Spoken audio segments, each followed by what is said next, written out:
Good afternoon, hello, welcome to the TriathlonDan YouTube channel. Welcome to another day of triathlon training. Today's training is kicking off with a half an hour super steady jog. Just checking the pace right now, 8.5 minute mile in. I'm going to do about half an hour.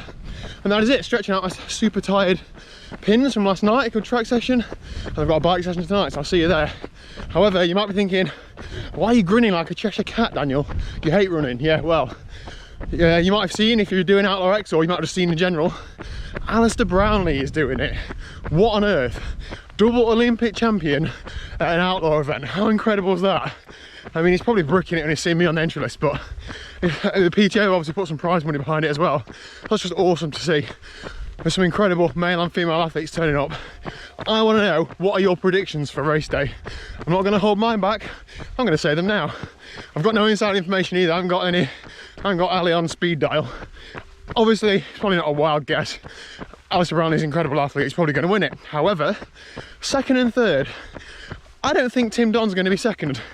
I think he's going to be fourth, fifth or sixth. I think we're going to see the rest of the podium made up with people who are starting 7th, 8th, maybe a bit lower down the field, starting like, you know, up to 20th, because it's time trial format. If you're starting, say, 14th, 15th, you might be 2 or 3 minutes behind the first person off, Simon George. You've only got to close it down, or get on their wheel when they're drafting, you know, distances on the bike, and you're technically ahead of them. And I think that's going to happen. Oh, there's a wash nest there. I think that's going to happen. So I am hoping as well there might be some sort of elite license criteria for Outlaw. At some of the events they do allow it. So basically, if you do well enough, then you can get a pro license. Again, not something that's going to apply to me, but there's a lot of people there who will be on the cusp of that. So one great performance there could get somebody a pro license. So I'm predicting second and third on the podium is going to be made up by people who aren't particularly big names but are great athletes, and I'd love it to be one of the YouTube crew. So Andy Horsfall Turner, Will Cowan, Will Monday. Pull your finger out, lads, and get on that podium. Anyway, less chatter. I need to get back, have some lunch, and then I'll see you on the bike tonight. TT bike, I think. And if I didn't make that clear, let me know down below, what do you think is going to happen? Who's going to place where on Outlaw? In terms of my own aspirations, last year at the Nottingham Half, I was 47th, I believe. If I can replicate that, I'd be top 50 with like 20 elites there. I'd be buzzing. Female race-wise, I think Nikki Bartlett's going to absolutely smash it. Super strong, made of nails. I know she's been a recce the course as well. I think she'll be on it. Good evening, and it is a good evening as well. Why is it a good evening? I've just done 30 minutes in TT position with minimal pain. What? So basically, added some spacers, 10 mil. I tilted my saddle down or forward a little bit to where it was before. Basically, I cannot believe the difference. My arms are a lot more comfortable. I feel like I can see a lot better. I'm breathing a lot better. Like power to heart rate is a lot better. Can't believe it. I've only done half an hour in zone 2, but you know, it's a good test. So I'm just on the new loop on the Outlaw course, just doing that, and I'm going to head home. And I think I'm going to give it a bit of a nudge on the way home. A little bit for morale, a little bit because I do need to do a bit of tempo work, but should make it about an hour and 10 in total. Hopefully with 15 or 20 minutes of tempo. So yeah, let's get cracking. Woohoo! Right, that felt good. I haven't looked at the numbers yet, so we're going to look at them in this order, in priority order. First of all, did I get any KOMs? Let's have a look at that. And then let's have a look at the actual power data. But regardless of what it says, I felt great. I think that effort was about 10-12 minutes or so.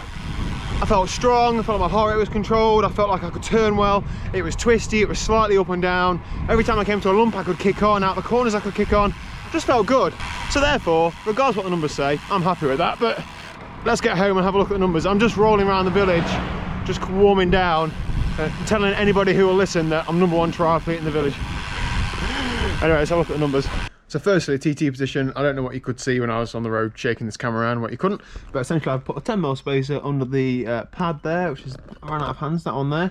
What I've basically done is obviously raised the pad, but that means that the angle of my arm is also lower because the pole stays in the same position, so the pad's just moved up independently of the pole, so my arm's a bit lower, so it feels a bit comfier.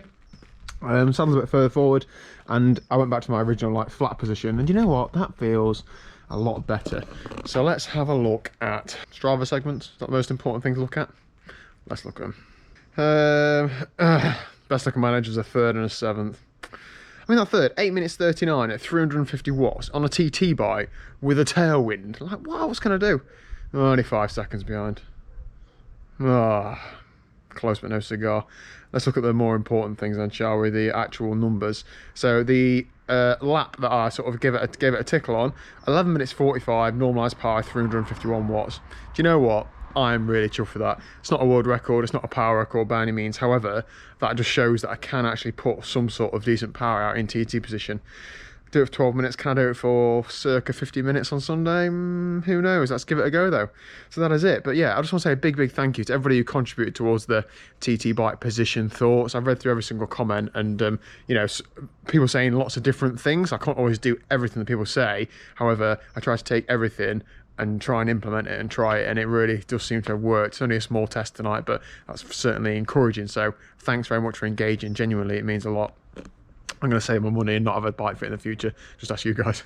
So that is it for today's video. So thank you very much for watching. If you haven't already, click the subscribe button down below and stay tuned for a race announcement that I've entered tomorrow in tomorrow's video.